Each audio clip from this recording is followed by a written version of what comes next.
मैं तुम्हारे माँ बाबूजी से परेशान हो गई हूँ अमित, मुझसे अब और बर्दाश्त नहीं होता। इन्हें झेलते झेलते मुझे 5 साल हो गए हैं, लेकिन बस अब नहीं। या तो तुम इन्हें वृद्ध आश्रम भेजो या मैं मायके चली जाती हूँ। अमित की पत्नी शिखा अपने पति पर सास ससुर को लेकर भड़क रही थी, तो अमित कहता है, मेरी धर्म पत्नी, मेरी जाने बहार गुलगुलजार, तुम तो जानती हो मैं एक पल भी तुमसे दूर नहीं रह सकता। तुम मायके जाने की बात मत किया करो बस। तुम मायके जाने की बात करती हो तो मेरा दिल बैठ जाता है। तुम ही नहीं, मैं खुद भी माँ बाबूजी से परेशान हूँ। मैं तो चाहता हूँ कि एक पल में इन्हें यहाँ से निकाल दूँ, लेकिन क्या करूँ। इतनी आसानी से ये बूढ़े वृद्ध आश्रम में जाने वाले नहीं हैं। इनके लिए तो कोई तिकड़म लगाना पड़ेगा। मुझे नहीं मालूम अमित, तुम क्या तिकड़म लगाओगे। मुझे बस इनसे छुटकारा चाहिए। ओके ओके, अब तुम गुस्सा थूक दो बस। बेटा अमित, ओ बेटा अमित। अमित के बाबूजी किशन जी ने आवाज लगाई तो अमित तिलमिला उठा। देखो ये ड्रामा है इनका, पत्नी से दो बातें भी नहीं करने देते ये लोग। तभी तो मैं भी कहती हूँ, इनका जल्दी बंदोबस्त करो। और तुम हो कि देर पे देर किए जा रहे हो। बाबूजी ने फिर से आवाज लगाई। अमित बेटा, आया आया। गुस्से में कहता हुआ अमित माँ बाबूजी के कमरे में आ गया। क्या दिक्कत है तुम लोगों की? जब देखो अमित अमित लगाए रखते हो। क्या कहना है बेटा? तू कैसे बात कर रहा है अपने बाबूजी से? अमित की माँ बीना देवी जी ने कहा तो अमित बोला, माँ और कैसे बात करूं? तुम दोनों को बस यही काम है। उसकी बात काटते हुए बाबूजी बोले, बेटा आज तेरी छुट्टी है तो तू ऐसा कर, हमारे जो अधूरे काम पड़े हैं वो कर दे। एक तो तेरी माँ के दांत दिखाने हैं और मेरे कान दिखाने। तू हमें ले चल। इतना सुन अमित और भी ज्यादा आंख बुला हो उठा। तुम दोनों ने मुझे समझ क्या रखा है? एक ही दिन की छुट्टी, उसी में तुम दोनों अपने अपने काम की टांग अड़ा देते हो। और पैसे कौन सा मेरे दादाजी आकर दे रहे हैं मुझे, जो तुम लोग इतने खर्चे बता देते हो। मेरे पास ना तो पैसे और ना ही टाइम है। बेटा तो कुछ ज्यादा नहीं भड़क रहा है? ऐसा तो कोई भारी काम नहीं बता दिया तुझे। अभी हमारे पैरों में दम है, हम खुद भी जा सकते हैं। और ना ही तेरे पैसों की जरूरत है हमें। तू जा आराम फरमा। अपने बाबूजी की बात सुन अमित पैर पटकते हुए अपने कमरे में चला गया। किशन जी बैंक में जमा थोड़ी बहुत रकम से अपने और बीना जी के खर्चे पूरे कर लिया करते थे। चलो बीना, तुम तैयार हो जाओ, मैं खुद तुम्हें लेकर चलूंगा। ठीक है जी, मैं 2 मिनट में तैयार होती हूँ। इतना कह बीना जी तैयार हो गई और फिर दोनों डॉक्टर के जाने के लिए घर से निकल लेते हैं। उनके घर से निकलने के बाद शिखा फिर से अमित को बोलने लगती है, यह हमें चैन से नहीं जीने देंगे अमित। जल्दी कुछ करना पड़ेगा। हाँ शिखा, जल्दी मैं कोई बंदोबस्त करता हूँ। बस कुछ सूझ जाने तो मुझे। जाओ तुम मेरे लिए कॉफी बना लाओ, बढ़िया वाली। ठीक है लाती हूँ। शिखा कॉफी बनाने चली जाती है और अमित अपना शातिर दिमाग लगाने लग जाता है कि क्या किया जाए जो इन बूढ़ों से पीछे छूट जाए। वह बहुत देर तक सोचता रहता है। इतने में शिखा भी कॉफी बना लाती है। शिखा तुम्हें कोई सुझाव दो ना, क्या करना चाहिए? मेरा सुझाव तो सपाट है, दोनों को नींद की गोलियां देकर मार डाला जाए। नहीं यार, ऐसा नहीं कर सकते। सारी जिंदगी जेल में चक्की पीसनी पड़ेगी। और हैं तो मेरे बाबा भी यार, कैसे जान ले सकता हूँ इनकी? तो फिर खुद ही दिमाग लगाओ। शिखा ने मुंह बनाते हुए कहा। तभी किशन जी और बीना जी डॉक्टर कैसे आ गए, अपने कमरे में जाकर बातें करने लगे। चलो आज का काम तो पूरा हुआ बीना, अब 4 दिन बाद जाना है, तुम्हारे दांत बनवाने हैं। और मुझे भी ये दवाई दी है, देखता हूँ कितना आराम लगता है 4 दिन में। नहीं तो बस मशीन ही बनवानी पड़ेगी मुझे। लेकिन अभी तो मुझे फिर भी सही सुनता है। हाँ जी, बस मशीन ही बन जाएगी। कभी कभी तुम्हें बिल्कुल सुनाई नहीं देता है। चलो देखते हैं 4 दिन बाद। माँ बाबूजी बातें कर रहे थे और कमरे के बाहर दरवाजे के पास खड़ा हुआ अमित माँ बाबूजी की बातें सुन अपना खुराफाती दिमाग लगा रहा था कि कहीं कोई सुझाव मिल जाए।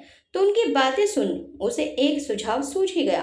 वह दबे पांव वहां से निकल अपने कमरे में आ गया और अपनी पत्नी को पकड़कर इधर से उधर घुमाते हुए बोला, शिखा शिखा शिखा, जिसका हमें इंतजार था, जिसके लिए दिल था बेकरार, वो घड़ी आ गई आ गई। अरे अरे हुआ क्या? क्या हुआ है ये तो बताओ, बड़े खुश नजर आ रहे हो। शिखा ने बहुत उत्सुकता पूर्वक पूछा। तो अमित बड़ा खुश अंदाज में बोला, शिखा, मुझे आइडिया मिल गया है इन बूढ़े माता पिता से छुटकारा पाने का। ये सुन शिखा की आंखें चमक उठी, बोली क्या बात कर रहे हो, क्या आइडिया है मुझे भी बताओ। अमित ने शिखा के कानों में कुछ कहा तो शिखा बड़ी खुश हो गई। बस शिखा, अब तुम माँ बाबूजी को बोतल में उतार लो और मैं भी आदर्शवादी बेटा बन जाता हूँ, फिर देखना तुम कमाल। ठीक है जी, आज से हमारा मिशन शुरू। दोनों ने हाथ मिलाया और अपने काम में लग गए। माँ जी, बाबूजी, मैं आपके लिए दूध लाई हूँ, गर्मा गर्म दूध, लीजिए पी लीजिए। शिखा ने अपने सास ससुर को बड़े प्यार से दूध देते हुए कहा। तो दोनों शिखा को अपनी बूढ़ी आंखों से बड़े आश्चर्यचकित होते हुए देखने लगे, क्योंकि शिखा दूध तो क्या, उन्हें एक गिलास पानी तक नहीं देती थी। माँ बाबूजी क्या सोच रहे हैं, मैं बहुत प्यार से दूध लाई हूँ, पी लीजिए। तो फिर दोनों ने उसके हाथ से दूध लिया और पीने लगे। शिखा दूध खत्म होने का इंतजार देखने लगी और दूध खत्म होते ही गिलास एक तरफ रख माँ जी के पैर दबाने लगी। इतने में अमित भी कमरे में आकर बाबूजी के पैर दबाने लगा। तो किशन जी और बीना जी बड़े आश्चर्यचकित हो रहे थे। उन्हें समझ नहीं आ रहा था कि ये क्या हो रहा है।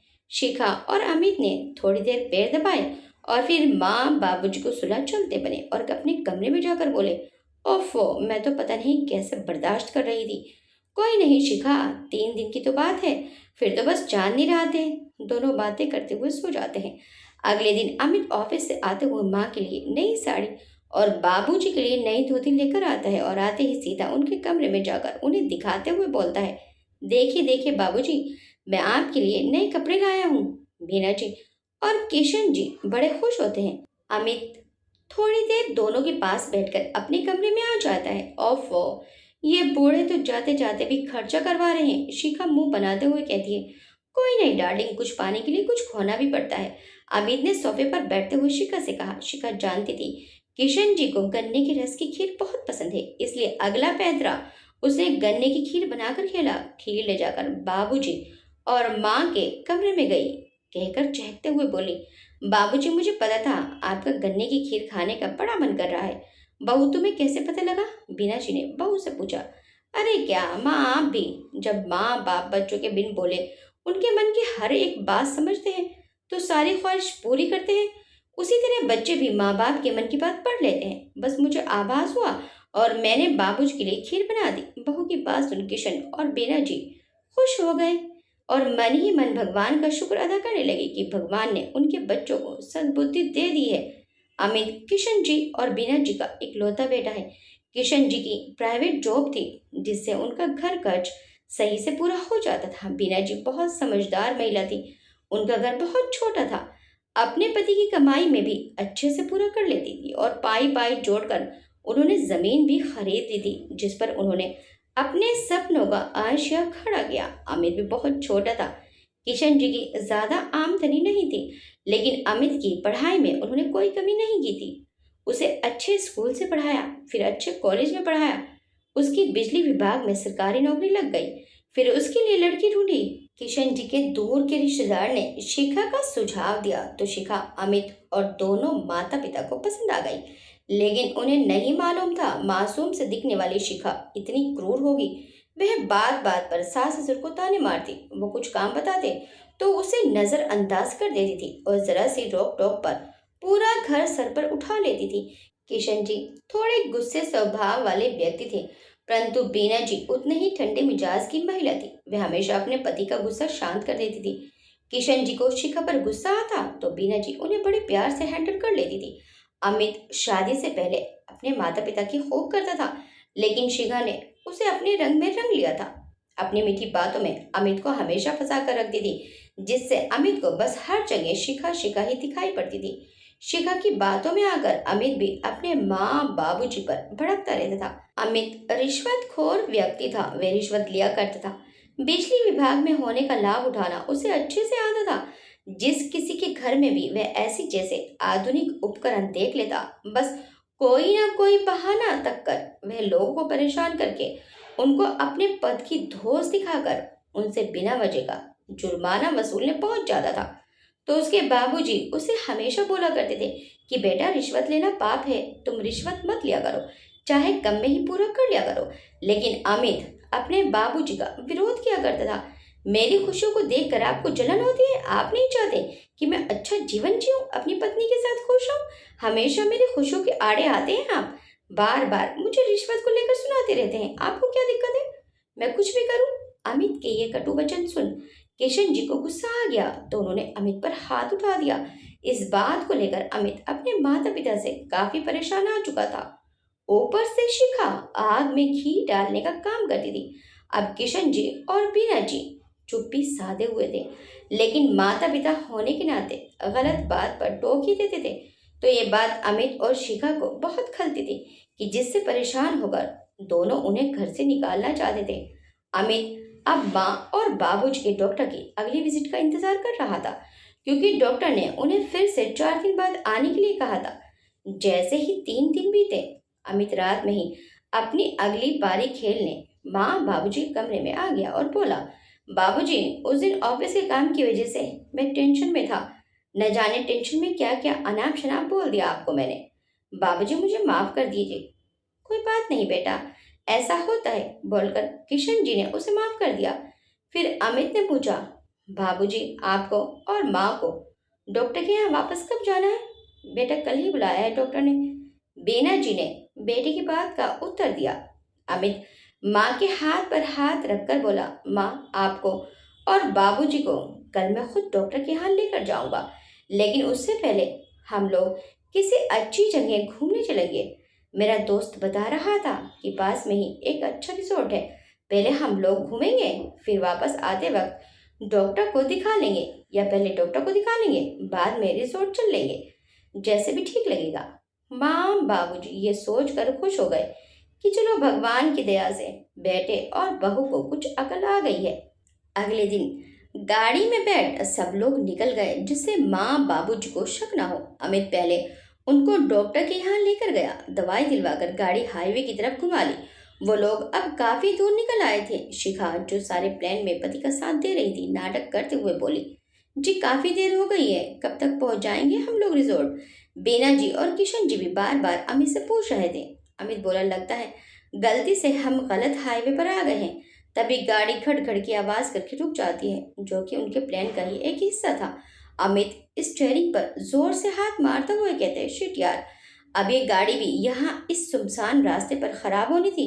वह नीचे उतर कर बोनट खोलकर कुछ चेक करने का नाटक करता है, फिर जोर से बोनट पटकता है। फिर शिखा और माँ बाबूजी से कहता है, गाड़ी खराब हो गई लगता है, मैकेनिक को बुलाकर ही ठीक करवाना पड़ेगा। मैं आस पास देखता हूँ, आप लोग यहीं रुको, कहकर अमित जाने लगता है। तभी बीना जी कहती हैं, बेटा, रास्ता बड़ा ही खतरनाक लग रहा है, आराम से देख भाल कर जाना। ठीक है माँ जी, बोलकर अमित थोड़ा आस पास देखकर वापस आ जाता है। बोलता है कि यहाँ तो दूर दूर तक कोई चिड़िया का बच्चा भी दिखाई नहीं दे रहा है। अब क्या होगा जी, रात भी होने को आई है। शिखा डरते हुए पूछती है, देखता हूँ थोड़ा बहुत साथ दे दे ये खटारा गाड़ी, तो हम जाकर मैकेनिक तक पहुंचकर गाड़ी ठीक करवा सकते हैं। फिर वे बोलता है, ऐसा करते हैं माँ बाबूजी, आप लोग हमारा इंतजार करिए, हम गाड़ी को किस तरह खींच कर ठीक करवा कर लाते हैं। बीना जी और किशन जी कुछ डरते हुए कहते हैं, बेटा, ये रास्ता ठीक नहीं लग रहा है, आस पास घना जंगल है, तुम जल्दी करके वापस आना। जी बाबूजी, हम जल्दी वापस आ जाएंगे। इतना कहकर अमित और शिखा गाड़ी को जबरदस्ती धकेलने का नाटक करते हुए अपने बूढ़े माँ बाबूजी को ऐसे सुनसान हाईवे पर अकेले छोड़ जाते हैं। शिखा कहती है, चलो अब आखिरकार पीछा छूटा इन बुड्ढों से, अब जाके मुझे सुकून मिला। अमित शिखा के गाल खींच कर कहता है, डार्लिंग, अब तो खुश हो ना तुम? बहुत खुश हूँ, शिखा भी चहकते हुए कहती है। उधर बीना जी और किशन जी इस सुनसान हाईवे पर अपने बेटे का इंतजार करते रहते हैं। काफी देर हो जाती है, लेकिन अमित कहाँ आने वाला था। काफी देर से दोनों माँ बाबूजी परेशान थे। अब रात भी काफी हो चली थी। एक तो भूख के मारे दोनों की जान निकल रही थी, ऊपर से सुनसान रात, करें तो क्या करें। दोनों घबराए हुए माँ बाबूजी वहीं एक पत्थर पर बैठ जाते हैं। तभी वहां से एक पुलिस ऑफिसर की जीप गुजरती है, जो कि senior police officer Bhanu Pratap Singh की थी। ऐसे रात के अंधेरे में सुनसान हाईवे पर बूढ़े दंपति को बैठे देखते हैं तो तुरंत गाड़ी रोककर उतरकर उनके पास जाके बोलते हैं, अंकल आंटी, आप लोग रात में इस हाईवे पर अकेले क्या कर रहे हैं? बीना जी और किशन जी ने सिंह साहब को सारी बात बताई। उनकी बात सुनकर सिंह साहब को बड़ी हैरानी हुई और गुस्सा भी आया। वह दोनों को अपनी जीप में बैठा अपने घर ले आए। उधर शिखा अमित से पूछ रही है, कहीं ऐसा ना हो दोनों किसी से लिफ्ट लेकर घर आ टपके। अरे नहीं, तुम्हें पता है कितना घना जंगल है, या तो उन्हें कोई जंगली जानवर खा जाएगा, या चोर उचक के मार जाएंगे, या वो लोग भूख प्यास के मारे दम तोड़ देंगे। अमित शिखा को समझाते हुए बोलता है। उधर बीना जी और किशन जी का रो रो कर बुरा हाल हो रहा था। उनको विश्वास नहीं हो रहा था कि उनका सगा बेटा उनके साथ ऐसा कैसे कर सकता है। सिंह साहब ने उनको चुप कराया, तसल्ली दी और खाना खिलाया। फिर अपना परिचय देते हुए बोले, अंकल आंटी, मैं senior police officer Bhanu Pratap Singh हूँ। कुछ माह पहले ही मेरा तबादला हुआ है। यहाँ मेरी फैमिली रायपुर में रहती है। फिर वह बोले, अंकल आंटी, आप लोग मेरे क्वार्टर में आराम से रहिए और अब आप दोनों को कोई चिंता करने की जरूरत नहीं। ऐसे संतान के रहने से तो अच्छा है आप यहाँ मेरे क्वार्टर में मेरे साथ जब तक चाहे आराम से रहें। ऐसे नालायक बेटे बहू का कोई भरोसा नहीं। बेना जी और किशन जी का भी रो रो कर बुरा हाल था, परंतु किशन जी अपनी पत्नी के लिए खुद को संभालते हुए आंसू साफ करते हुए सिंह साहब को बताते हैं, अपने इकलौते बेटे के लिए हमने क्या क्या नहीं किया, कभी कोई कमी ना होने दी। थोड़ा सा भी सर्दी खांसी होती तो उसकी माँ और मैं पूरी पूरी रात जागते थे, अपनी इच्छाओं को मारकर उसकी हर इच्छा पूरी की। फिर भी न जाने हमारी परवरिश में क्या कमी रह गई जो उसने ऐसी नीच हरकत हमारे साथ की। किशन जी फिर बोले कि बेटा, मैं भी एक पढ़ा लिखा शिक्षित नागरिक हूँ। मैं भी ऐसे चुप बैठने वाला नहीं। ऐसे संतानों को सबक सिखाना जरूरी है, वरना हमारे समाज का नैतिक पतन होने से कोई भी नहीं रोक सकता। सिंह साहब भी यही चाहते थे कि अमित और शिखा को दंड जरूर मिले। वे किशन जी और बीना जी से कहने लगे, अंकल आंटी, सजा देने के लिए तो मैं उन्हें कुछ भी सजा दे सकता हूँ, पकड़कर सीधा जेल में डाल सकता हूँ, परंतु अपराधी वे लोग आप दोनों के हैं। इसलिए आप बताइए कि आप लोग क्या चाहते हैं। सिंह साहब की बात सुनकर बीना जी और किशन जी दोनों बोलते हैं, बेटा, सबसे पहले हमें हमारा घर वापस चाहिए, जिस घर से उन्होंने हमें इस तरह निकाल कर बेसहारा छोड़ दिया है। बीना जी भी बोली, वो घर मेरा और मेरे पति का है, हम दोनों ने अपनी कड़ी मेहनत से बनाया है, इस पर उनका कोई अधिकार नहीं। बाकी तुम जो भी करोगे हम दोनों की पूरी पूरी स्वीकृति है और हम तुम्हारे साथ हैं। भानु प्रताप सिंह अमित की सारी जानकारी किशन और बीना जी से ले लेते हैं और उनको सबक सिखाने का अच्छा प्लान बना लेते हैं और सारी बातें किशन और बीना जी से डिस्कस करके उनसे स्वीकृति भी ले लेते हैं। सिंह साहब के यहाँ जो मेड काम करने आती है उसको किशन और बीना जी का ध्यान रखने और अच्छे से खाना वाना खिलाने का बोलकर स्टेशन अपनी ड्यूटी के लिए निकल जाते हैं। कुछ दिन में वे अमित के विरुद्ध एक नोटिस तैयार करते हैं और पोस्ट के जरिए उसके घर भेजते हैं। इसी बीच पड़ोस के शुक्ला अंकल किशन जी और बीना जी के कई दिन तक दिखाई न देने के बाद अमित से बीना जी और किशन जी के बारे में पूछते हैं, तो अमित ये कहकर टाल देता है कि वो लोग 4 धाम की यात्रा करने गए हैं। अमित की छुट्टी थी। अमित और शिखा ने घर में पार्टी रखी हुई थी। दोनों अपने दोस्तों के साथ लाउड म्यूजिक बजाकर नाचने गाने में मगन थे। तरह तरह के अच्छे अच्छे व्यंजन टेबल पर सजे हुए थे। दोनों बहुत खुश थे, परंतु नोटिस मिलते ही जैसे उनकी खुशियों पर ग्रहण लग जाता है और नोटिस पढ़ते ही दोनों लोग बौखला जाते हैं। नोटिस में लिखा था कि ये घर सरकार की प्रॉपर्टी पर बना हुआ है, जिसको खाली करने के लिए उनको कुल 10 दिनों का समय दिया गया था। अमित तो नोटिस मिलते ही सरकारी कार्यालयों के चक्कर लगाने लगा और न जाने कितने वकीलों से जाके मिला, परंतु कोई बात नहीं बन पाई, क्योंकि भगवान भी ऐसे लोगों का साथ नहीं देते। और फिर सिंह साहब ने तिगड़म ही कुछ ऐसा लगाया था, अब करें तो क्या करें। जब घर खाली करने में 3 दिन का समय बचा तो सिंह साहब खुद चलकर अमित के घर पहुंचे और एक बार फिर उसे 3 दिन के अंदर अंदर घर खाली करने को कहा। अमित और शिखा ने भी तिगड़म लगाने की बहुत कोशिश की ताकि उन्हें अपना घर बहाली ना करना पड़े, परंतु सिंह साहब के सामने, जिनको देखकर अच्छा अच्छा खौफ खा जाए, कहाँ चलने वाली थी।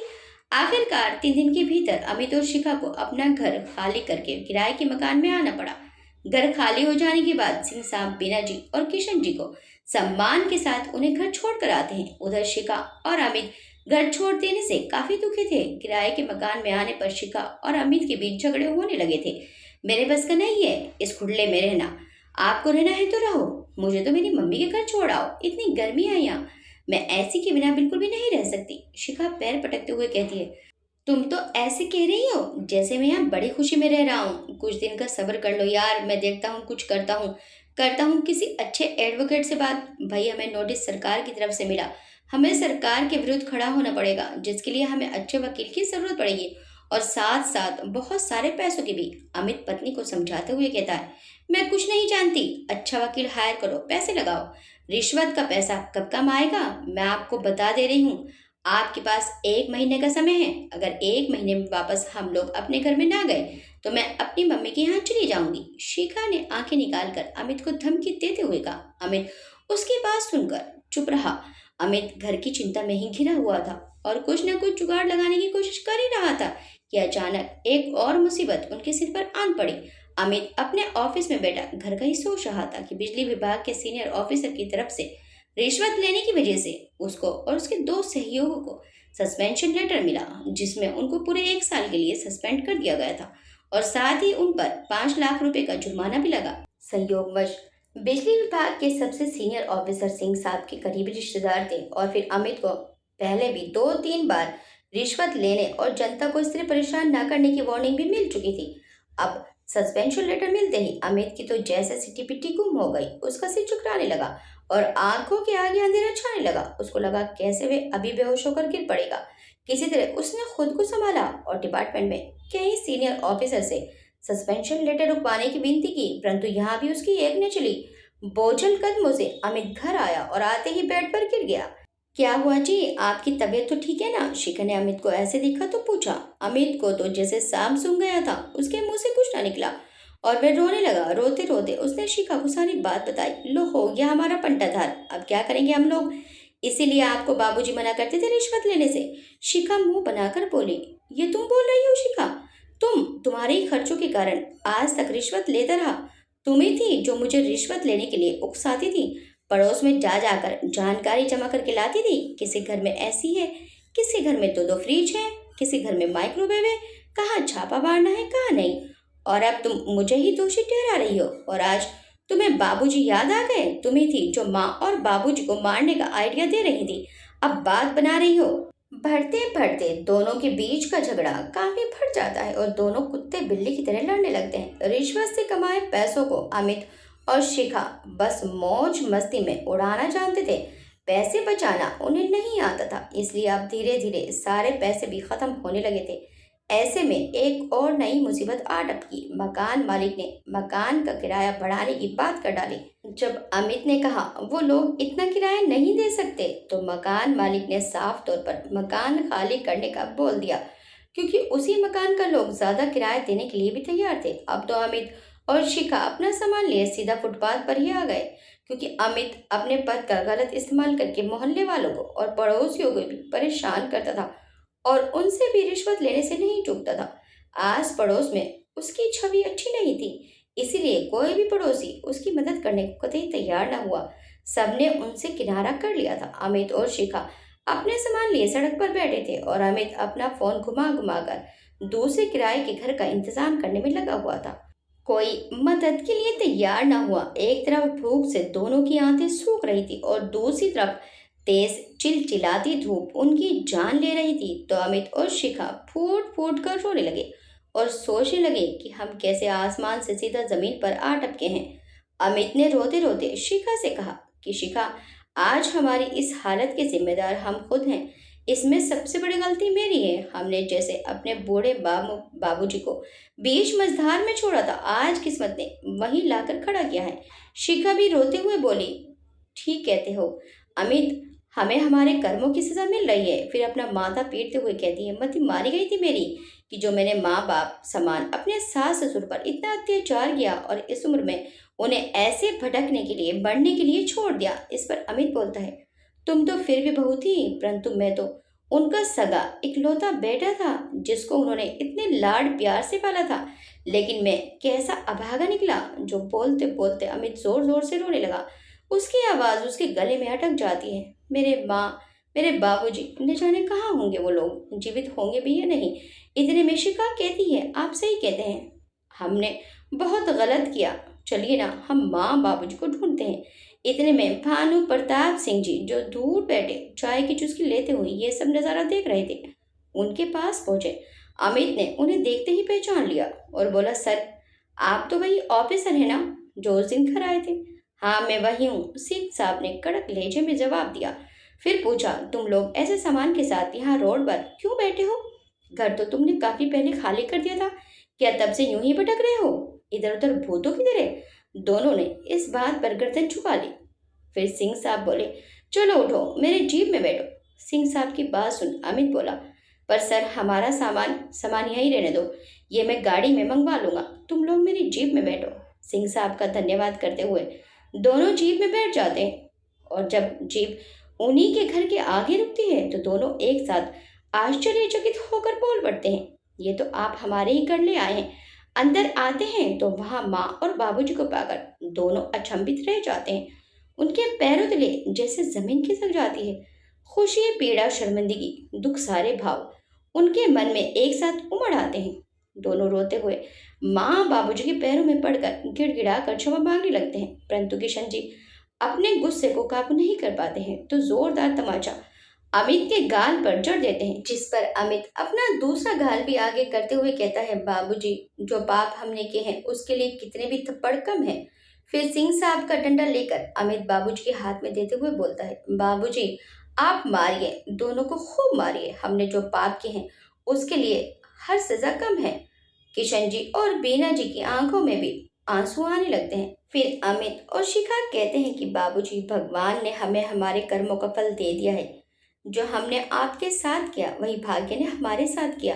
अब जाकर हमें समझ आया कि माँ बाप जीवन भर मेहनत करके तिनका तिनका जोड़कर कैसे घर खड़ा करते हैं। हम लोग तो इतने कम समय में ही त्राही त्राही हो गए। अगर आपने हमें माफ नहीं किया तो हमें भगवान भी माफ नहीं करेगा।